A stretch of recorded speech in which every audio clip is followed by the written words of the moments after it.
Hello বন্ধুরা, আশা করি তোমরা সবাই অনেক ভালো আছো। আর আমি আজকে আবার একটা নতুন রেসিপির সাথে হাজির হয়ে গেলাম। তো তোমরা গেস করো তো আজকে আমি কি রেসিপি করতে চলেছি, দেখি তোমরা কেমন পারো।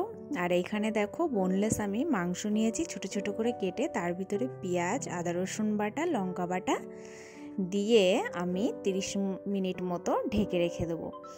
আর আগে থেকে আমি মাংসটাতে লবণ আর লেবু দিয়ে মেখে রেখেছিলাম। আর তারপরে দেখো এখানে আমি কর্নফ্লাওয়ার দিচ্ছি। তোমরা কি একটু গেস করতে পারছো? অবশ্যই অবশ্যই করো তাড়াতাড়ি সবাই গেস।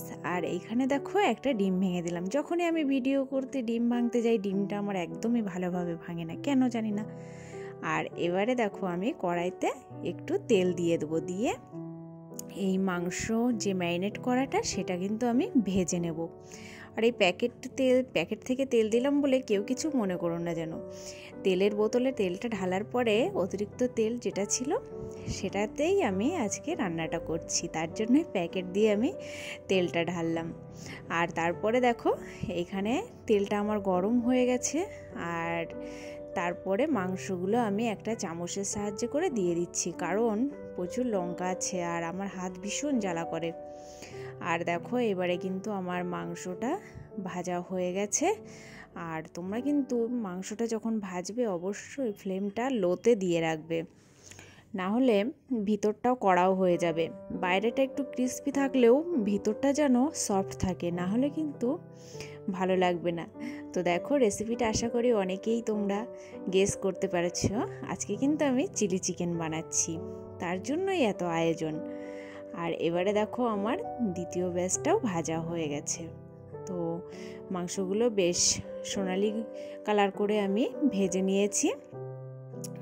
এবারে আমি এই তেলের ভিতরেই কিছু গোটা মশলা দেব। একটা এলাচ দিলাম, একটু দারচিনি আর লবঙ্গ দিয়েছি দুটো, আর একটা তেজপাতা আমি মাঝখান থেকে কেটে দিয়েছি। আর দেখো তেলে দেব এবারে পেঁয়াজ কুচি, এই কুচিগুলো কিন্তু খুব মিহি করে কুচি করবে। আর রসুন কুচি দিয়ে দিলাম, দিয়ে একটু নাড়িয়ে নিচ্ছি। আর শেষের দিকে আমি আদা কুচিটা দিচ্ছি, যেহেতু আদা কুচিটা দিলে তেলটা নিচে ধরে যায়, তার জন্য আদা কুচিটা আমি একটু পরে দিচ্ছি। আর এইবারে দেখো চিলি চিকেনের মেন মশলা, এখানে আমি দিয়ে দিচ্ছি টমেটো সস, আর দিয়ে দেবো 1 চামচ মতো সয়া সস। সয়া সস কিন্তু অবশ্যই লাগবে চিলি চিকেনে। আর এইখানে কিন্তু গ্রিন চিলি সসটাও দেওয়া যায়, তো গ্রিন চিলি সসটা আমার কাছে নেই, তার জন্য আমি গ্রিন চিলি সসটা আর দিলাম না। আর দেখো এইদিকে কিন্তু আমার সব মশলাগুলো ভাজাও হয়ে গেছে। আর আমি এবারে দিয়ে দিচ্ছি পেঁয়াজ আর ক্যাপসিকাম। দেখেছো, পেঁয়াজ আর ক্যাপসিকামটা আমি কিন্তু শুধু মাঝখান দিয়ে একটা পিস করে নিয়েছি, নিয়ে ছাড়িয়ে নিয়েছি। আর ক্যাপসিকামটাও সেইভাবেই আমি ডিজাইন করে কেটেছি।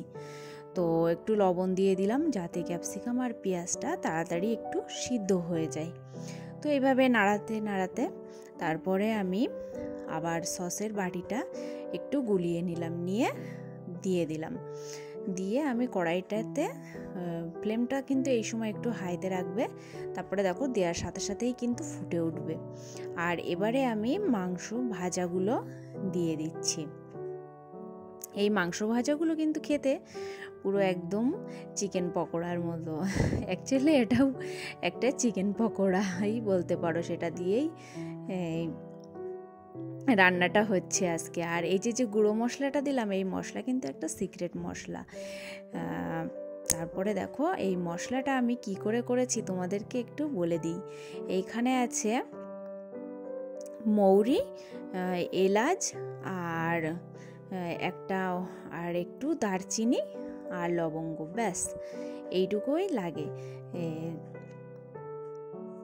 তো এইভাবেই তোমরা কিন্তু মশলাটা তৈরি করে নিও। আর আমি দেখো এই যে তেজপাতাটা ফেলে দিলাম। আমার মতো কে কে এই তরকারি বা রান্না হয়ে যাওয়ার পরে তেজপাতাটা ফেলে দাও, অবশ্যই কিন্তু তোমরা কমেন্ট করবে। আর তারপরে দেখো আমাদের কিন্তু প্রায় হয়ে এসেছে রান্নাটা। তো আমি সামান্য একটু লবণ দিয়ে দিলাম, দিয়ে আবার একটু ফুটতে দেব, একটু গাঢ় হতে দেব। এখানে তোমরা কিন্তু ঝোলটা গাঢ় করার জন্য একটু কর্নফ্লাওয়ার বাটিতে গুলে দিতে পারো। তো আমি এখানে আর কি দিলাম না, গাঢ়টা আমার এই এমনি মাখো মাখো হয়ে গেছে ঝোলটা, তো তার জন্য আর দিইনি। তো ওটা স্কিপ করতেও পারো আবার দিতেও পারো। আর তারপরে দেখো এইখানে কিন্তু হাই ফ্লেমে আমি এখন ফোটাবো। এটা বেশিক্ষণ রান্না করার কোনোই দরকার নেই। তারপরে দেখো এইখানে আমি একটু নাড়িয়ে নিচ্ছি, আর দেখো আমি পেঁয়াজটা সিদ্ধ হয়েছে কিনা দেখছিলাম, আর পেঁয়াজটা খুব ভালোভাবেই সিদ্ধ হয়ে গেছে, আর মাংসর ভিতরটাও অনেকটা সফট হয়ে এসেছে। তো এখানে ঢেকে দেওয়ার কোনো দরকারই নেই, হাই ফ্লেমে তোমরা এই গ্রেভিটাই ফোটাবে। আর দেখো এবারে কিন্তু আমার চিলি চিকেন প্রায় রেডি। তো একটু ফুটতে দিচ্ছি, কারণ একটু ঝোলটা বেশি লাগছে আমার কাছে, তো তার জন্য একটু ফুটলে এই ঝোলটাও মরে যাবে, আর তারপরে আমি তোমাদেরকে দেখিয়ে দেব। তো আজকে ভিডিওটা কেমন লাগলো তোমরা কিন্তু অবশ্যই কমেন্ট করবে, কেউ কিন্তু কমেন্ট করতে ভুলবে না। আর অবশ্যই তোমরা ফলো করে দিও আমার পেজটা, ঠিক আছে? আর বন্ধুরা তোমরা কিন্তু অবশ্যই বাড়িতে এই রকমভাবে চিলি চিকেন একটু ট্রাই করে দেখো, একদমই সহজ পদ্ধতিতে রান্না। তো কোনোই পেঁয়াজ গোছ কিছুই নেই, সহজেই কিন্তু তোমরা তৈরি করতে পারবে এরকম সুন্দর টেস্টি চিলি চিকেন। তো আশা করি তোমরা সবাই অনেক ভালো থাকবে, আর এভাবেই তোমরা ভালো থেকো, আর আমার পেজটাকে অবশ্যই ফলো করো, আর কেমন হয়েছে অবশ্যই জানিও, আর সবাই ভালো থেকো। বাই।